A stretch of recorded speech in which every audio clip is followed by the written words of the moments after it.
It's only 15 people, Brielle said, slowly swirling the wine in her glass as if the entire conversation bored her. She didn't even look at me. Instead, she flipped through the catering brochure spread across my kitchen island. Every few seconds, she stopped to circle something, cross something out, or make another note in red ink. And, of course, you'll host. The words landed casually, almost carelessly. I stared at her for a moment, waiting for the familiar feeling to rise inside me, the guilt, the obligation, the automatic urge to say yes. It didn't come. Brielle pushed the menu toward me. "These prices are ridiculous," she said. "We should simplify the food. My mother's allergy is another issue, though. We'll need to make sure there are no nuts anywhere." I nodded silently, then she leaned back. "Oh, and Marcus's brother is bringing his kids. They hate hotels, so obviously they'll need the guest rooms." I took a slow sip of water. I placed the glass carefully on its coaster, then I smiled. "Perfect." Brielle finally looked up. "I'm going on a trip," I said. Her expression froze. "What?" "I'll be gone from December 22nd through New Year's Day." For several seconds, she simply stared at me. "You're going somewhere?" "Yes, but Christmas is. I know." She opened her mouth, then closed it again. "So you and your 15 guests can do whatever you like," I continued calmly. "Just not here." The silence was almost beautiful. I stood, pushed my chair underneath the table, and began collecting the empty plates. Brielle didn't move. She was waiting for me to laugh, waiting for me to say I was joking, waiting for the apology she had come to expect whenever I interrupted one of their plans. But this time, there would be no apology. I carried the dishes to the sink. For years, I had loved Christmas. I remembered when Marcus used to call weeks in advance. "Mom, would it be okay if we came for Christmas?" Back then, there was always hesitation in his voice. He would offer to bring dessert. He would help unload the car. Sometimes he even arrived early to help me prepare. He used to kiss my cheek and say, "It smells like Christmas in here, Mom." Those holidays weren't perfect, but they were shared. Somewhere along the way, however, something changed. "Would it be okay?" became "We're coming. Can you help?" became "You'll handle it." And eventually, the invitations disappeared altogether. They simply assumed I would host. Last Christmas, I had cooked 2 main dishes, 6 sides, and 3 desserts. I babysat the children while Marcus and Brielle went shopping. I washed dishes while everyone else drank cider and laughed. Later, they posted a beautiful family photograph online. Everyone was smiling. The caption said, "Family Christmas at Mom's." There was no mention of the woman who had cooked everything, no mention of the hours spent cleaning, no mention of the groceries. I said nothing. I smiled. I hugged them goodbye, and I convinced myself that this was what mothers did. Then, in mid-November, the family group chat appeared, 15 people for Christmas. "Thanks in advance. Claire, you're the best. No question mark. No, are you available? No, would you like to host? Just an assumption." I stared at the message for several minutes, then I closed the chat. I didn't answer. Instead, I opened my laptop. I searched for cabins, Kiate places, winter retreats, anywhere far enough away that nobody could casually drop by. I eventually found one in Arizona, December 22nd through January 1st, 10 days, no guests. No cooking for 15, no rushing around, no expectations. Just me. I booked it. Then I sat back and looked at the confirmation email. For the first time in years, I had bought something entirely for myself. And strangely, I didn't feel guilty. I began remembering everything else I had quietly given them, the $4,800 I had loaned Marcus and Brielle when their HVAC system failed, the cash I had slipped into Marcus's coat when Brielle opened her bakery, the countless hours I had spent babysitting their children, the meals, the errands, the holidays, the favors. I had never kept score. That had been my mistake. Because when you give endlessly without boundaries, people eventually stop seeing generosity. They start seeing it as their entitlement. The final thing that changed my mind happened during another conversation about Christmas. Brielle looked at her phone and casually said, "Don't go overboard on food this year. Our budget is tight. Our budget." I almost laughed. I was the one buying the food. I was the one cooking it. I was the one opening my home. And somehow, my budget had become their concern. That night, I made my decision. I wasn't angry. I wasn't plotting revenge. I was simply finished. The next morning, I printed their group message. I folded the paper neatly and placed it inside a plain white card. On the back, I wrote, "This home will be unoccupied from the 22nd of December through the 1st of January. Wishing you warmth, good food, and happy memories wherever you choose to gather. No insults, no accusations, just facts." I taped the card to the mailbox, then I locked the doors. The house looked strangely peaceful. No Christmas decorations, no folding chairs. No extra linens, no grocery lists, no mountains of food waiting to be prepared. I carried my suitcase outside. The porch light remained off. I placed my luggage in the trunk and looked back at the house.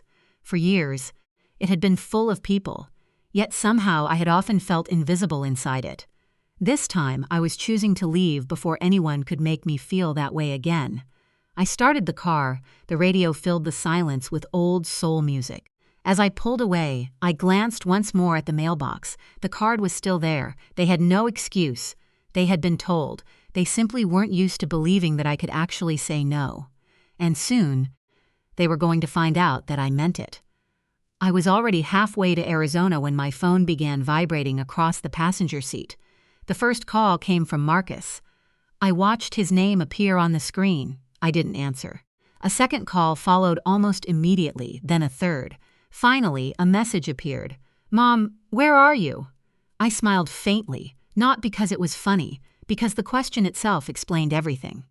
They had never wondered where I was before. They had only wondered what I was doing for them. Another message arrived. "We're here. The gate is locked." Then another. "Mom, this isn't funny. I imagined them standing in the driveway." Marcus probably looked confused, one hand holding his phone while the other tried to keep the children from climbing out of the SUV. Brielle was probably staring at the dark windows. Maybe she was already angry. The next message confirmed it. "We have food and the kids are tired." What is going on? I didn't answer. There was nothing left to explain. I had left a note. I had told them the dates. I had made my plans clear. They simply hadn't believed me. Then the tone changed. "You're making a scene," a few seconds later. "This is incredibly selfish." I stared at that word, selfish. After years of cooking for them, babysitting their children, lending them money, opening my home, cleaning after their parties, and rearranging my life around their schedules, I was selfish because I had gone away for 10 days. I turned my phone face down. The road stretched ahead of me. For the first time, I felt no need to defend myself. By late afternoon, I reached the cabin. The air was dry and cool, pine trees surrounded the property, and the mountains glowed orange beneath the setting sun. The cabin was small. 2 bedrooms, a little kitchen, a wooden porch, an old heater that clicked whenever it turned on. But when I stepped inside, I felt something I hadn't felt in years. Peace. There were no voices calling from another room, no oven timer. No child asking for juice, no adult asking where something was, no one waiting for me to solve a problem. I made a cup of coffee and sat beside the window. My phone remained silent for almost an hour. Then it buzzed. It was my neighbor, Lillian. She lived across the street from me and noticed everything. She asked if I was okay. I told her I was fine. Then she laughed softly. "You should have seen them arrive." I raised an eyebrow. "They did?" "Oh, yes. The whole caravan." I could picture it. 3 cars, children. Overnight bags, boxes of food, and absolutely no plan. Lillian told me they had eventually gone to Marcus's brother's house. Apparently, there wasn't enough room, but they had made it work. Brielle attempted to cook the Christmas meal herself. The turkey looked beautiful from the outside. Inside, it was practically raw. Someone forgot the serving spoons. Someone else forgot ice. 3 adults slept on an air mattress that slowly deflated during the night. The children complained because they weren't in my house, and everyone seemed exhausted.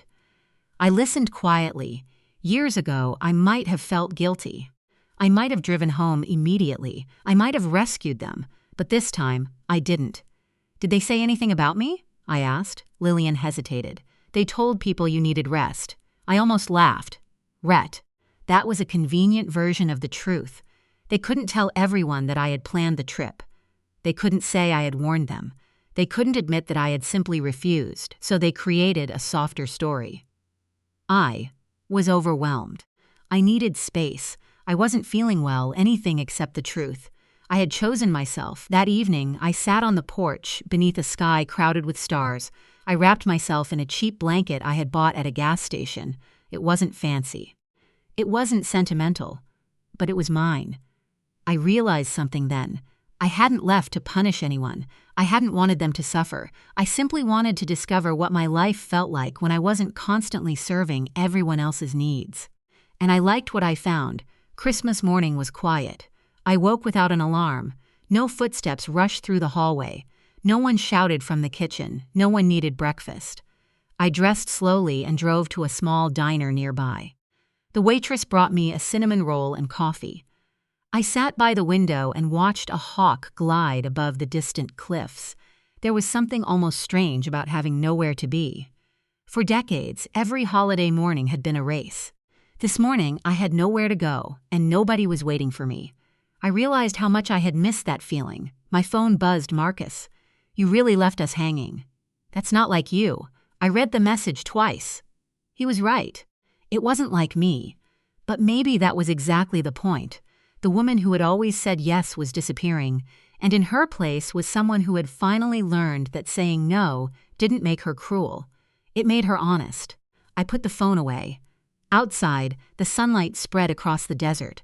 I finished my coffee. For the first time in years, Christmas belonged entirely to me, and I wasn't giving it back. 2 weeks after Christmas, Marcus called again. I saw his name on my screen while I was sitting beside the cabin window, reading a book I had found in the small local library. I let the phone ring twice before answering. "Hi, Mom." His voice sounded warm, almost careful. "Hi, Marcus. How are you?" "I'm good." There was a pause. "The kids miss you." I closed my book. For one brief moment, I felt something soften inside me, then Marcus continued, "You know, Mom, you really left us in a difficult position." There it was, the guilt hidden beneath the sweetness. "I told you I was leaving," I said. "Yeah, but—" He laughed nervously. "You could have reminded us. I looked through the window at the mountains." "I did. You left a note." "Yes." That was a little dramatic. I almost smiled. A note taped to a mailbox was dramatic. But arriving with 15 people at someone's home without asking wasn't. "I didn't say that," Marcus sighed. "I just think you could have handled things differently." I remained silent. He filled the silence. "You know how stressful the holidays are." "Yes," I said quietly. "I do." He didn't respond because he knew. I had spent years absorbing that stress for everyone else. Finally, he said, "Next time, just tell us if you need space." I looked down at my hands. I did need space. "No, I mean actually tell us." I understood then. He didn't want information. He wanted the old version of me to return. The version who explained herself, the version who apologized, the version who felt guilty for having needs. "I'm glad the children had Christmas," I said. "They did. I hope they enjoyed themselves. They asked about you." That sentence was carefully chosen. I knew what he wanted it to do, make me feel guilty, make me imagine disappointed faces, make me believe I had hurt them. But I wasn't going to use the children as an excuse to abandon myself again. "I miss them too," I said. Marcus became quiet, then he asked, "Are you coming home soon?" "I already came home." Another pause. "You did?" "Yesterday." I had returned quietly. I had spent the first night walking through my house. It looked exactly as I had left it. Except now, it felt different. The dining table was empty. The kitchen was spotless. The guest rooms were untouched. And somehow the silence no longer felt lonely. It felt earned. Marcus finally said, "We should get together." "Maybe. When?" "I'll let you know." He sounded surprised. "You don't want to set a date?" "Not yet." For years, my calendar had been filled by other people. Birthdays, dinners, school events, babysitting, holidays, emergencies. Everything had a place, except me. Now I was learning how to leave blank spaces. Marcus sighed. "Mom, I don't know what happened to you." I looked around my quiet living room. "I do." He waited. I got tired.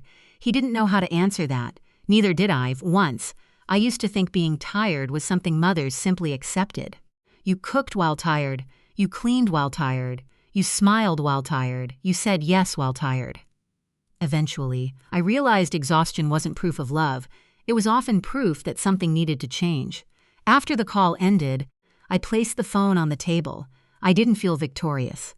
I didn't feel angry, I simply felt clear. The next morning, I started cleaning out the garage, not because I was furious, because I wanted space. There were boxes everywhere. Old decorations, broken lights, folding tables, extra chairs, things I had kept because someone might need them someday. I opened the first box. Inside were Christmas decorations from years ago. A wooden angel caught my attention. Marcus had made it in second grade. The paint was faded. One wing was slightly crooked. I smiled and placed it on the keep pile. Everything else went into boxes. The folding tables were donated. The extra linens went to a shelter. The holiday decorations went to a church rummage sale. One box after another disappeared. The garage slowly became empty, and with every box I carried away, I felt lighter. I wasn't erasing my family. I was removing the evidence of a role I no longer wanted to play. That afternoon, I repainted the guest room. For years, it had been decorated around the possibility that someone visited. Now, I wanted it to feel like my room. I chose a soft cream color. I moved a small desk near the window. I placed a chair beside it. Then I added a bookshelf. It became a reading room, mine. A few days later, Lillian stopped by. She stood in the doorway and smiled. "This looks different. It feels different." She nodded. "I think you look different too." I laughed. "Better or worse?" "Free." That word stayed with me, free. I had spent years believing freedom meant having no responsibilities. Now I understood something else. Freedom could mean having responsibilities, but choosing which ones belonged to you. That evening, I made dinner for one, a simple bowl of soup. I set one plate on the table, one glass, one spoon. No extra chairs, no waiting. I ate slowly, and I wasn't lonely. That surprised me most of all. For so long, I had confused noise with connection. But silence could be peaceful. A full house could still feel empty. And an empty table could finally feel like home. A week later, I joined a local hiking group. I almost didn't go. The old me would have found an excuse. There was laundry. There were errands. Someone might need me. But nobody needed me that Saturday morning. So I went. There were 12 people waiting at the trailhead, strangers. They introduced themselves. Nobody asked what I could do for them. Nobody handed me a list. Nobody assumed I would organize anything. We simply walked. And for the first time in years, I realized I wasn't someone's mother, someone's grandmother, someone's host, or someone's emergency plan. I was just myself. And that was enough.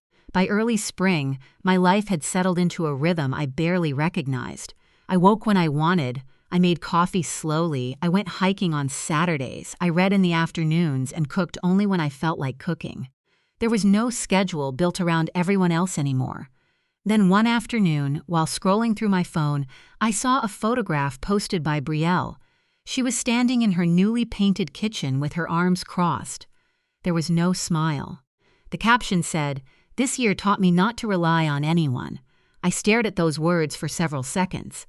Then I smiled, not because I wanted her to suffer, not because I enjoyed seeing her frustrated, but because I finally understood that she was telling her version of the story.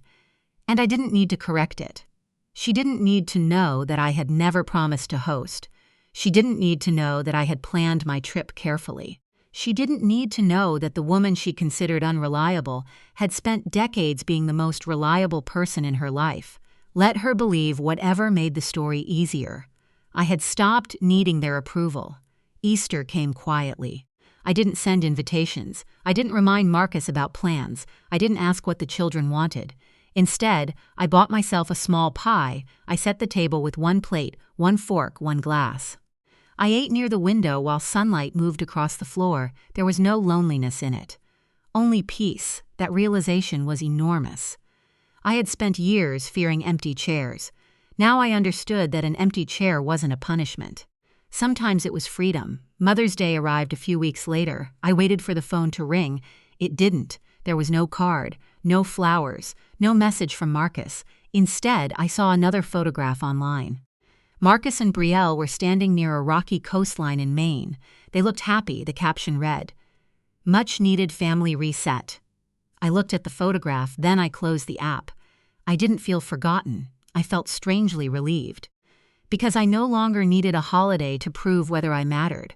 My worth wasn't determined by who remembered to call. That summer, I became more involved with the hiking group. Every Saturday morning, we met at the same trailhead. There was laughter, there were complaints about sore legs, arguments about which trail was harder. Someone always brought too much water. Someone always forgot sunscreen. It was ordinary, and I loved it. Nobody expected me to host. Nobody assumed I would solve their problems. Nobody treated my generosity like an obligation. We were simply people enjoying each other's company. One Saturday, Lillian asked me why I had changed so much. I thought about it. I didn't really change, I said. I just stopped pretending, she smiled. That sounds like change to me. Maybe she was right. By September, I was planning another trip. This time, I found a cabin farther north near a lake. There was a wood-burning stove, a small porch, no Wi-Fi, very little cell service. Perfect. I marked the dates on my calendar. For the first time, I was planning Christmas before anyone else could plan it for me. I wanted another quiet holiday, not because I hated my family, because I had discovered how much I enjoyed my own company. November arrived. The weather became colder, stores filled with decorations. People began discussing Thanksgiving and Christmas. Then, one morning, my phone buzzed. It was Marcus. I opened the message. "You're still coming for Christmas, right?" I read it twice. No greeting, no question about how I was doing. Just another assumption. I sat at my kitchen table. A year earlier, that message would have triggered an immediate response. I would have started planning. I would have asked how many people were coming. I would have checked the guest rooms. I would have made lists. Instead, I placed my phone beside my coffee. I thought about the cabin, the lake, the wood stove, the quiet mornings, the book I wanted to finish. Then I typed 3 words. "No, but I hope it goes well." I stared at the message before sending it. My thumb hovered over the screen. Then I pressed send, delivered ride. No immediate response. I smiled. It wasn't dramatic. It wasn't cruel. It wasn't revenge. It was simply a boundary. A few minutes later, Marcus replied, "Okay, just 1 word." I expected another argument, another guilt-filled message. Nothing came. Maybe he was beginning to understand. Or maybe he was simply accepting that the old version of me wasn't coming back. Either way, I was okay. That evening, I walked through my house. The guest room was still my reading room. The garage was nearly empty. The dining table no longer had enough chairs for 15 people. And for once, I didn't feel the need to change any of it. I thought about the woman I had been the previous Christmas. She had stood in this same kitchen while Brielle told her that 15 people were coming. She had listened. She had swallowed her frustration. She had probably spent the next several weeks preparing to make everyone else comfortable. That woman wasn't weak. She had simply been taught that love meant constant sacrifice. Now I knew better. Love could include boundaries. Love could include distance. Love could include saying no. And sometimes, loving yourself meant refusing to keep performing a role that everyone else had become comfortable exploiting. I looked around my quiet home. For years, I had believed the house needed to be full to feel alive. Now I knew the truth. It only needed to feel like mine, and finally, it did. The week after I turned down Christmas, I expected another call from Marcus. It never came. Instead, the silence stretched for days. At first, I wondered whether I had finally gone too far. Then I realized something important. Silence wasn't punishment. It was information. For years, I had been the one keeping the relationship alive. I called first. I invited them over. I remembered birthdays. I asked about the children. I sent messages before every holiday. I filled every uncomfortable silence. When I stopped doing that, I discovered how much of our connection had depended on my effort. That realization hurt, but it also freed me. One Saturday morning, I met the hiking group at the trailhead. The weather was cool, and the trees had begun changing color. Lillian handed me a thermos. "You look happy," she said. "I am." She studied me for a moment. "Really happy?" I nodded. "Really." We started walking. The trail climbed gradually through the trees. Nobody talked about family drama. Nobody asked me to solve anything. We discussed books, movies, travel, bad knees, and good coffee. Halfway through the hike, I stopped beside a small overlook. The valley stretched beneath us. For years, I had been so busy taking care of everyone that I had forgotten how beautiful ordinary life could be. I took a deep breath, then another, and I felt grateful, not for losing my old life, for finally discovering the life underneath it. That evening, I returned home and noticed something on my front porch, a package. There was no return address. Inside was a photograph of Marcus and the children. They were smiling. On the back, someone had written, "We miss you." I sat at the kitchen table with the photograph in my hands. For the first time, I didn't know what I was supposed to feel. I missed the children. That part was true. I missed their laughter. I missed reading bedtime stories. I missed the way they used to run toward me when I opened the door. But missing someone didn't mean I had to return to the same arrangement. That distinction took me years to learn. I placed the photograph in a frame, not as an invitation, not as a promise, simply because those children were part of my heart. A few days later, Marcus called. This time, his voice sounded different, less defensive, more tired. "Mom, can we talk?" "Of course." "I've been thinking about Christmas." I waited. "I think we handled it badly." I said nothing, he continued. "We assumed you would do everything because you always had." The words surprised me, not because they were profound, because they were honest. "I know," I said. He sighed. "Brielle thinks you were angry with us." I was disappointed. "That's fair." Another pause, then he asked, "Are you coming for Christmas?" No. He didn't argue. Instead, he said, "Okay." I leaned back in my chair. "I've already booked another cabin." "For Christmas?" "Yes." He laughed softly. "That sounds like you now." I smiled. "It is." Then he asked something I hadn't expected. "Can we visit you sometime?" "Just us. No party. No expectations." I considered it. That was different. Not because he was asking permission to enter my house, because he was finally asking instead of assuming. "Maybe," I said. "I'll let you know." He laughed. "You really like saying that now." "I do." We talked for another few minutes. Nothing dramatic happened. There were no tears, no grand apology, no promise that everything would magically become perfect. But something had shifted. Marcus had finally understood that access to my time wasn't automatic. And I had finally understood that setting boundaries didn't mean closing the door forever. It meant deciding who could walk through it. After the call, I made tea. I opened my calendar. Christmas was circled in red. The cabin reservation was confirmed. I had already bought a warm sweater. I had a list of books to bring, and for the first time, I was excited about the holiday without feeling responsible for anyone else's happiness. That night, I wrote a sentence in my journal. I am not abandoning my family. I am abandoning the version of myself that disappeared inside them. I read it twice, then I closed the journal. Outside, the first cold wind of winter moved through the trees. Inside, the house was quiet. But this time, quiet didn't feel empty. It felt like freedom. And I knew that whatever happened next, I would never again confuse being needed with being loved. Christmas morning arrived quietly. There was no crowded kitchen. No grocery list taped to the refrigerator, no turkey waiting to be prepared, no children running through the hallway, no one asking me where the serving dishes were. I was at the cabin beside a frozen lake, watching the early sunlight move across the water. The wood stove crackled behind me. A mug of coffee warmed my hands. On the table sat a book I had been saving for the trip. I opened it and began reading. For years, Christmas had meant work. This year, it meant peace. My phone remained on the table. I didn't turn it off. I simply refused to let it control the day. Around noon, a message arrived from Marcus. "Merry Christmas, Mom.